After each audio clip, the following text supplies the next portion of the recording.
1958 में जो शख्स अल्लाह को प्यारा हो जाता है, उसकी एक किताब भी 1990 में आ जाती है। हम कितने अज्ञानी लोग हैं, इसलिए दूसरों को दोष देने से ज्यादा अपनों को दोष दीजिए। उनको दीजिए जो सुबह से लेके शाम तक आपको पढ़ाते हैं, आपको समझाते हैं, ज्ञान देते हैं। ओहो हो, ज्ञान की गंगा बहाते हैं। मुझे लगता है वो भी झूठ का प्रचार करते हैं। 1990 में ये किताब छपी और आप मुझे बताइए कि किसी ने वो किताब भी नहीं पढ़ी जिसमें ये मक्कार आखिर में सच लिख के गया था, क्योंकि अपने जिंदा रहते हुए लिख देता तो कांग्रेस के लोग इसको जीने नहीं देते। उस वक्त कांग्रेस में थे बहुत सारे राष्ट्रवादी थे, इसको जीने नहीं देते। जानता था कि हमारी 70 साल में जो हमने घुट्टी पिलाई है इन मूर्ख सनातनी हिंदुओं को, सेकुलरिज्म के नाम पे, सोशलिज्म के नाम पे, जाति के नाम पे, 70 साल के बाद इसकी कौम के लोग इतने मजबूत होंगे कि इस देश का सनातनी, इस देश के संविधान में कुछ भी हो जाए, इतने टुकड़ों में बढ़ चुका होगा कि उसकी हिम्मत नहीं होगी अगर ये बात मेरी पता चल जाए। वो इतने डरे हुए थे और वो सच साबित हुई कि 90 में किताब छपी और ये सत्य सामने आ गया। एक भी राष्ट्रवादी कांग्रेसी नहीं बोला कि नेहरू जी के बारे में ये लिखा। आज तो वीर सावरकर ने क्या कहा है ये तो इनको पता है कि वो किताब में क्या लिख के गए हैं। इन दलालों से पूछो। मैं किसी पार्टी को दोष नहीं देता, पार्टी में भी सनातनी बटा हुआ है, चाहे वो बीजेपी हो, चाहे वो समाजवादी हो, चाहे सब हो, हैं सब सनातनी, लेकिन कैसा बांट के गया आपको। 1990 में ये किताब छप गई, किताब आ गई, लेकिन जो लाचारी बेईमानी 1947 में की नेहरू जी ने, वो 1992 में भी हुई, खुल्लम खुल्ला हुई। इस मक्कार फरेबी जिहादी भारत के पहले मुसलमान शिक्षा मंत्री मौलाना आजाद को भारत में भारत रत्न दिया गया 1992 में। इसलिए मैंने कहा इसकी किताब भी पढ़े, इसलिए आपको चौराहों पर बोलना जरूरी है। ये डिग्री लेकर के हम नौकरी कर सकते हैं, नौकरी जब ही होगी जब ये देश रहेगा, उस मूल भावना में देश रहेगा। ये देश कैसा देश है कि दिल्ली की सड़कों के ऊपर चंद दंगाई भारत की सत्ता व्यवस्था के नीचे बैठे हुए पुलिस जो भारत की रक्षा करती है उसको दौड़ा दौड़ा के मार रहे हैं।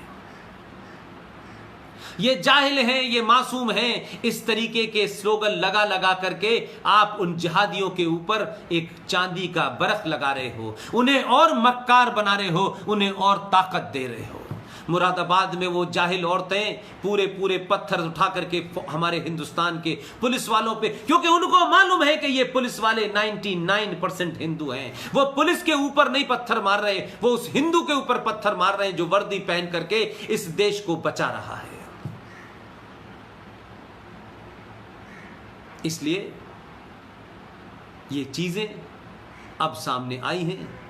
आप इस देश में बड़ी डिग्री लेने के बाद बेटा मुझे बताओ क्या करने वाले हो? अब किस इस देश की स्थिति किधर जा रही है? ये राहत दे करके कितने दिन तक चलेगा ये देश? ये कपड़ों में ठेगड़े लगा लगा करके, ये पैचेस लगा लगा करके, आज ये समस्या है इसको चुपकाओ, किसी तरह खत्म करो, वही वही मैं चुप, उसको जड़ से नष्ट न करो, क्योंकि ऐसी स्थिति कर दी है इन्होंने। वो तो अपने फलसफे में कहते हैं कि हम तो ऐसी हालत बुरी कर देंगे कि ये सरकारें अपनी सारी ताकत इस व्यवस्था को बनाने में लगाएंगी और हम इस देश की आर्थिक स्थिति ऐसी कर देंगे कि ये देश कभी उठ ना पाए और हमारे नाजायज मंसूबे इतने ताकतवर होंगे। इसीलिए जफरुल इस्लाम खत लिख रहा है इस्लामिक देशों को, इसलिए उसके खिलाफ कोई मक्कार बॉलीवुड का आदमी खड़ा नहीं हुआ, बड़े बड़े लिबरल खड़े नहीं हुए, और इसके आंचल पे तो ये भी दाग नहीं लगा सकते कि ये पढ़ा लिखा नहीं था। ये तो संवैधानिक पद पे बैठा था, बड़ा पढ़ा लिखा था। मैंने कहा कि संकट आपके घर में है और आप 200 साल की प्लानिंग बना रहे हैं। कल किसने देखा है? आज बचेगा तब कल होगा। ये मूर्ख बनाने वाले लोगों के उसमें मत आइए। मैं तो एक बात बहुत साफ कहता हूं, हिंदू राष्ट्र बनाने की जिन्हें बहुत ख्वाहिश है वो पहले हिंदू होने का परिचय दें। मैं इसलिए हिंदू शब्द का प्रयोग ही नहीं करता। क्योंकि मुझे कहीं ये शब्द नहीं मिलता सिवाय इतिहास की किताबों में। मैं कहता हूं अगर बनना है तो सनातनी बनो। जिस दिन भी इस देश का 10 से 25% भारतवंशी जिसके पूर्वज सनातनी थे, जिस दिन भी सनातनी आप हो जाएंगे, जिन्होंने तलवार के जोर पे शलवार पहनी है, जिन्होंने जजिया देने से बचने के लिए धर्म छोड़कर मजहब अपनाया है, 24 घंटे में वापस आ जाएंगे। ऐसे कामों में बिजी मत होइए, अपने आप को एनर्जी मत लगाइए कि आपकी पूरी जवानी निकल जाए एक मूर्खतापूर्ण काम करने में। ऐसे कामों में लगाइए कि आप सनातन के बारे में जानिए, सनातन के बारे में बताइए। अपने लोगों के अंदर जो इंफिनिटी कॉम्प्लेक्स और कुंठा है उसको समाप्त करिए। ये दुनिया आपका इंतजार कर रही है। और उस कोरोना के बाद जिस तरीके का कल प्रधानमंत्री का भाषण हुआ है, ये बात मैंने 15 दिन पहले कही थी। पूरी दुनिया में 3 ऑर्डर बदलने वाले हैं, जिसकी तरफ खुल्लम खुल्ला कल भारत के प्रधानमंत्री ने इशारा कर दिया है। इस कोरोना ने इस देश को, भारत के लोगों को, सनातनियों कह रहा हूं मैं जिहादियों को नहीं मानता। ये जिहादी इस देश में जब तक हैं, जब तक उनकी गिनती 50% नहीं हो रही। ये गले में हाथ डाल कर फोटो खिंचवाने से और टेलीविजन पे आकर के बहुत मॉडर्न बन जाने से नहीं होते। ये किसी फलसफे का हिस्सा है जो 1400 साल पहले लिख दिया गया है। कुछ मारेंगे, कुछ पुचकारेंगे, कुछ गजल सुनाएंगे, कुछ मजारों पे बिठाएंगे, लेकिन आपको आप नहीं रहने देंगे। इसलिए कल प्रधानमंत्री ने जो साफ साफ इशारा कर दिया कि पूरी दुनिया का इकोनॉमिक ऑर्डर बदलने वाला है और भारत दुनिया का सबसे बड़ा मार्केट है, 130 करोड़ लोग हैं। आप अपनी परंपराओं की तरफ लौटिए, आप अपने परंपरागत बिजनेस की तरफ लौटिए। ना तो प्लास्टिक से ये देश बर्बाद होगा, ना नए नए तरीके के वायरस निकलेंगे। अगर सनातन के लोग वापस लौटने लगे तो मुझे पूरा यकीन है कि सनातन इसी ब्रह्मांड में जो भी कुछ है उसका इंतजाम मनुष्य के लिए सब कुछ उसमें किया गया है। आपको पेड़ काट करके 500 पीपल के पेड़ काट दें और घर में एक एसी लगा दें, इससे बड़ा कोई मूर्ख देखा है? हमने धीरे धीरे सब समाप्त कर दिया। इसलिए सनातन की तरफ लौटने का आर्थिक रूप पे इशारा करके गए हैं भारत के प्रधानमंत्री। उनके उद्बोधन में बहुत सारी चीजें आप नहीं समझ, छोड़ दीजिए, सिर्फ इतना ही समझिए। अगर कल से चाय पीने के लिए कुल्हड़ का इस्तेमाल होने लगा तो कुल्हड़ चाइना से नहीं आएगा। अगर दिवाली पे लक्ष्मी गणेश, आप वो जो कुम्हार बनाता था छोटा सा, उसका घर भी चलता था, उसमें एक उल्लास भी पैदा होता था। और लक्ष्मी गणेश की पूजा के बाद तुलसी के पौधे में रखने के बाद समय समय पे पानी चढ़ाते चढ़ाते वो खुद मिट्टी में मिल जाते थे। न कोई पॉल्यूशन था, न कोई रंग की समस्या थी। हम इतने लालची हो गए कि 2 रुपए बचाने के लिए चाइना प्लास्टिक का हमें लक्ष्मी गणेश बेच रहा है। हमने कब से ये परंपरा पाल ली कि हम बिजली के झालर जगाएंगे और झालर वो 100 रुपए में देगा चाइना, तो वो हमें देगा। वो प्लास्टिक भारत में समाप्त नहीं हो सकती, वो भारत की मिट्टी को नष्ट कर देगी। आप अपनी वापस लौटिए। लेकिन मैं जो बात आपसे कहना चाहता हूं, इस कोरोना के बाद भारत की राजनीतिक स्थिति बहुत जबरदस्त तरीके से पूरे विश्व में एक महान रोल प्ले करने वाली है। क्योंकि हमारे राजनेताओं ने जो मूर्खता की थी कि जब दुनिया ने कहा और अमेरिका ने हमें थाली में रख के कहा कि भारत को हम यूनाइटेड सिक्योरिटी काउंसिल का मेंबर बनाना चाहते हैं, कि उस वक्त चाइना डेमोक्रेटिक नहीं था, पूरा वेस्ट नहीं चाहता था। लेकिन एक मूर्ख साहब थे यहां, उन्हें विजनरी कह के महान बनाया जाता है, उनके नाम के आगे झूठा पंडित लगाया जाता है ताकि कुछ लोगों की इस बात के लिए संतुष्टि हो जाए कि वो पंडित हैं। हमारे यहां पंडित पढ़े लिखे आदमी को कहते हैं, कोई मजहबी कोई धार्मिक पद नहीं है। जो भी पढ़ा लिखा होगा उसे पंडित कहते थे। उन्होंने कहा नहीं, हम तो गरीब देश हैं, हम तो अभी अभी आए हैं, हमें किसी गुट में शामिल नहीं होना, हमें ये सिक्योरिटी काउंसिल की सीट नहीं चाहिए। अगर ये गलती भारत के मूर्ख प्रधानमंत्री ने उस वक्त न की होती तो आज पाकिस्तान नाम की चिड़िया सामने नहीं खड़ी होती। लेकिन मैं फिर बता रहा हूं, वर्ल्ड पॉलिटिक्स बदलने वाली है। पूरी दुनिया में चाइना जो नंगा नाच नाचा है इस वायरस के माध्यम से एक्सपोज हो गया है। इसलिए चाइना को कमजोर करना हर भारतीय की जिम्मेदारी है। इसलिए चाइना की चीजों को बगैर चिल्लाए बायकॉट करना आपकी जिम्मेदारी है। इसलिए प्रधानमंत्री ने कहा लोकल को इतना लोकल बना दो कि वो ग्लोबल दिखने लगे। वो है आर्थिक स्थिति। राजनीतिक स्थिति यह है कि इस देश में जिहादी, मैं कहता हूं कि यह कोरोना नाम की एक फिल्म बनाई गई, इस फिल्म का प्रोड्यूसर है चाइना और इस फिल्म का डिस्ट्रीब्यूटर है इस्लामिक जिहादी। पूरी दुनिया में यह फिल्म सफल हुई लेकिन भारत में फ्लॉप हो गई है। ध्यान रखिएगा, ये फिर दोबारा से कोशिश करेंगे कि जब भारत वर्ल्ड पॉलिटिक्स में मजबूत होकर उभरेगा, जब भारत की पूंछ दुनिया के 5-10 बड़े देशों में आएगी, अंदर से कमजोर करेंगी। तुम पाकिस्तानी बाहर से लड़ो, हम अंदर से लड़ेंगे और लगातार लड़ते रहेंगे। लिहाजा ऐसा ना हो कि ये मजबूत हो जाएं और मुगल जो हमारे बाप दादे थे हम उनकी नाजायज औलादे हैं, हमारे पास ये सत्ता आने वाली थी, हिंदुओं ने मिलकर हमें ये सत्ता नहीं लेने दी, कहीं हाथ से न चली जाए। इसलिए वो पूरी ताकत लगाएंगे।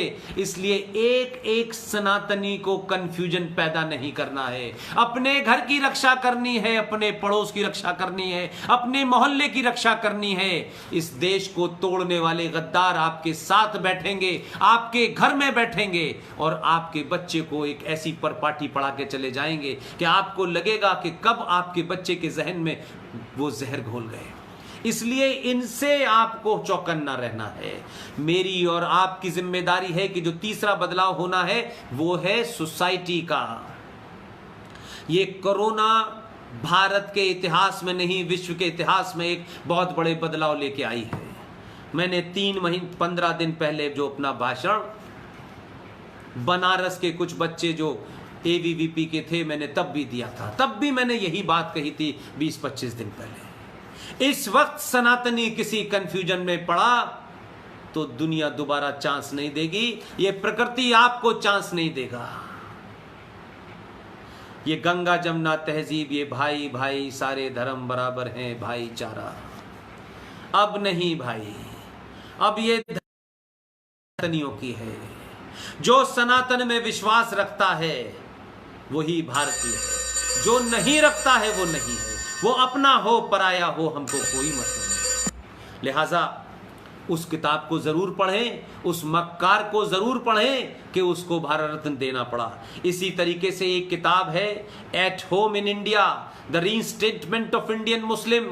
1984 में सिखों का जो एक तरफा कत्लेआम था, उस कत्लेआम में मुसलमानों ने मुंह पे कपड़े बांध बांध कर हिंदू बन के जो सिखों का कत्लेआम किया, उसके ऊपर जो किताब लिखी है वो भारत के एक ऐसे शख्स ने लिखी है जिसका नाना भारत का राष्ट्रपति था, जिसका पिता भारत के कई राज्यों का गवर्नर था, केंद्रीय मंत्री था। वो आज भी मौजूद है, सुप्रीम कोर्ट में बहुत बड़ा वकील है, भारत का कानून मंत्री भी रहा है, कॉमर्स मिनिस्टर भी रहा है और उसका नाम है सलमान खुर्शीद। और इस किताब को जब आप पढ़ेंगे तो वो कहता है कि 1984 में जब सिखों की हत्या हिंदू कर रहे थे तो मुसलमान बहुत खुश था।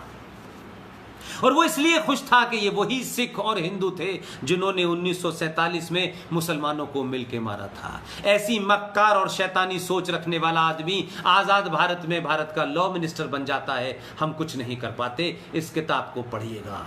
एक किताब हमारे दोस्त विवेक अग्निहोत्री जी ने लिखी है, जिनके बारे में मैंने बताया कि उन्होंने अपनी फिल्म बनाई है ताशकंद फाइल, वो अब कश्मीर फाइल बनाने जा रहे हैं।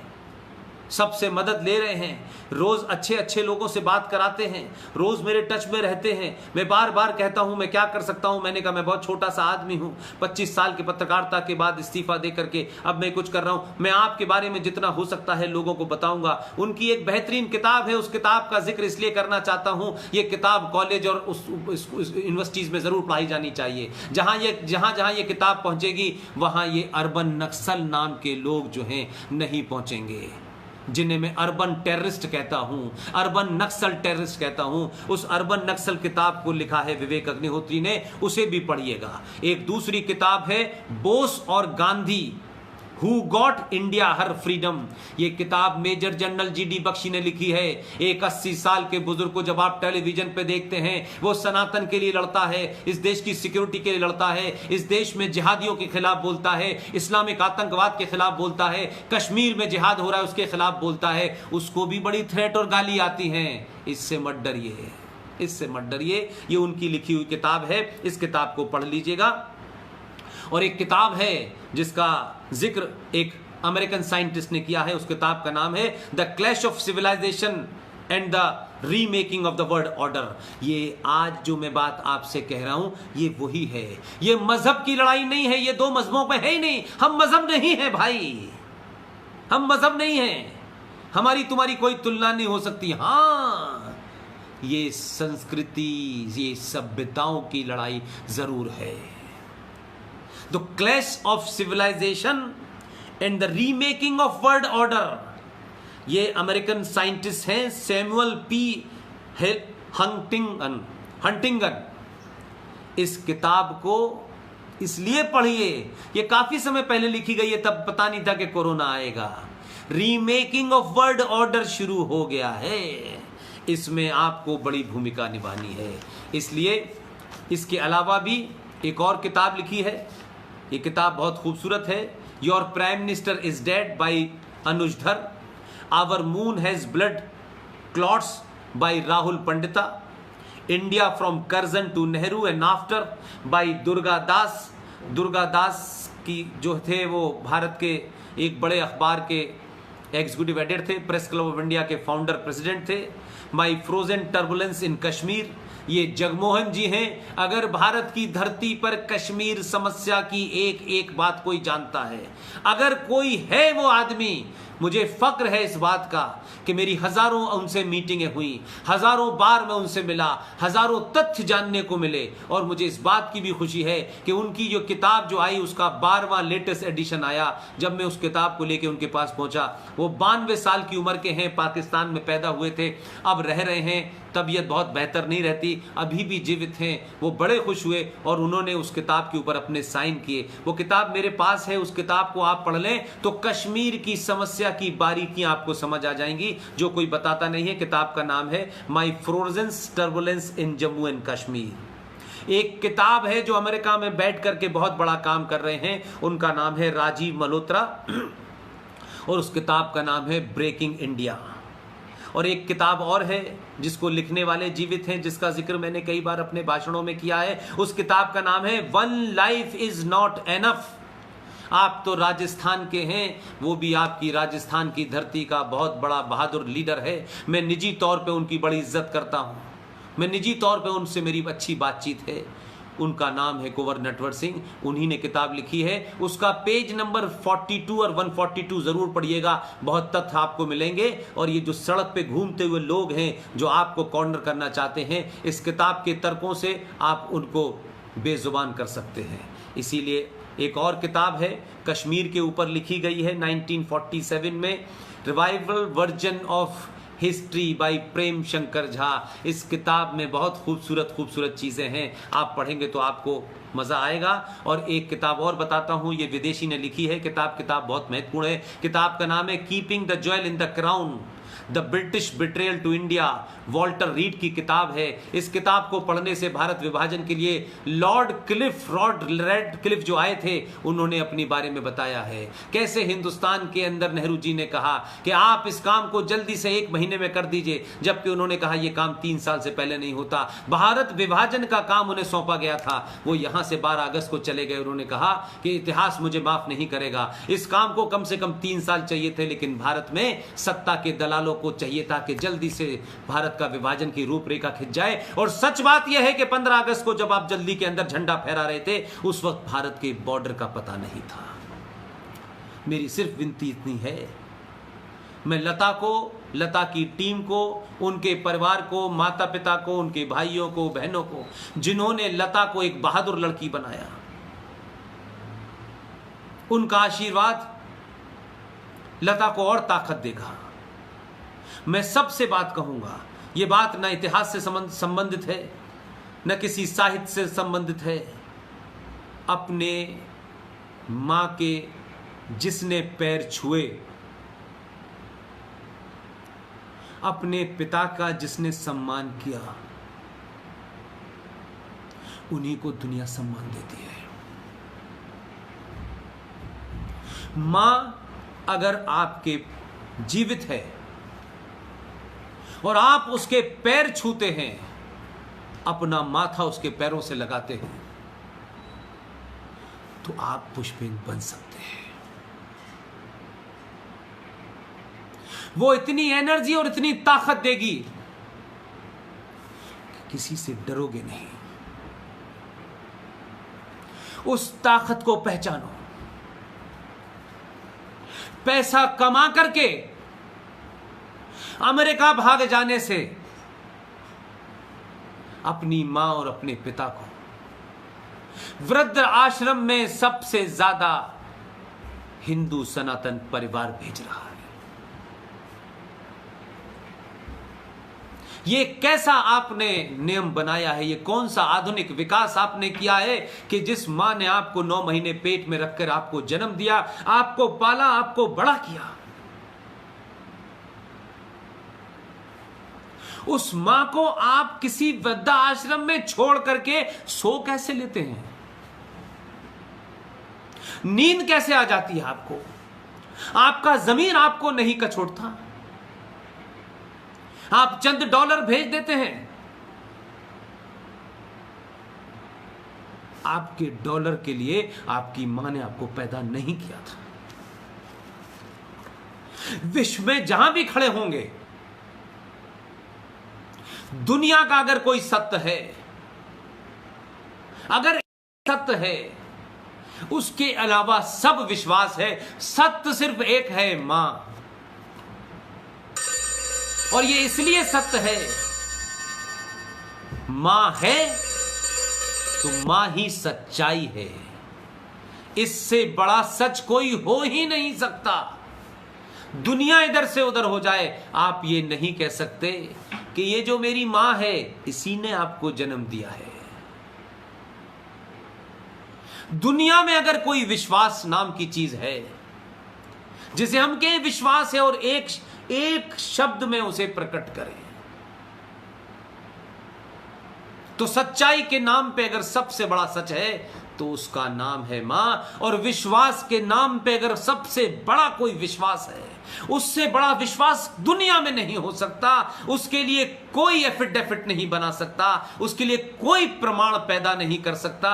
और वो विश्वास है कि वो मां जिसकी इस तरफ इशारा करके तुमसे कह देती है ये तुम्हारा बाप है, अपनी मां से कभी आप सर्टिफिकेट नहीं मांगते, डीएनए टेस्ट नहीं कराते, आजीवन उस शख्स को अपना बाप मान लेते हैं। यही सत्य है, यही विश्वास है।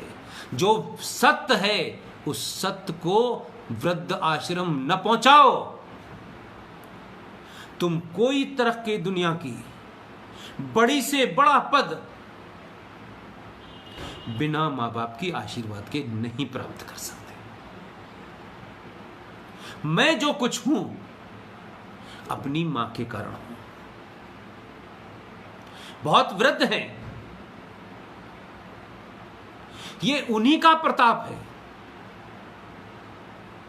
कि मैं इतना सब कुछ करने के बाद, सब कुछ छोड़ने के बाद आज सब कुछ वो कह रहा हूं जो लोग नहीं कहते।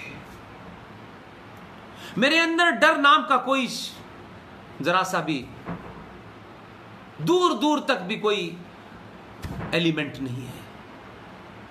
और अगर बहादुर नहीं होगे तो सच नहीं बोलोगे। बहादुर लोग दुनिया में धोखे से मारे गए हैं,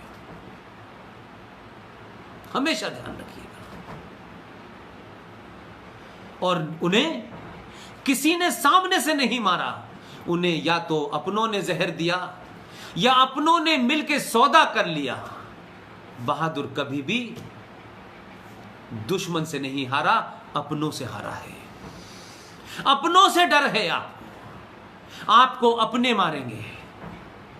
लेकिन मैं फिर कहता हूं, अगर अपनी मां का दूध पिया है तो उस कर्ज को लौटाओ। ये मकान, ये बड़ी बड़ी गाड़ियां, ये बड़ा पैसा, कश्मीर में भी करोड़ों करोड़पति लोग थे, सदियों से थे। आज तक ऊंची आवाज में कश्मीरी हिंदू पंडितों ने किसी से बात नहीं कही। लेकिन उनके बच्चे भी अमेरिका, लंदन पढ़ने जाने लगे और जिहादियों ने उन कश्मीरी हिंदू पंडितों को, जो कश्यप ऋषि की औलादें थी, उन्हें अपने ही देश में और अपने ही वतन में 7वीं बार भागने से मजबूर कर दिया।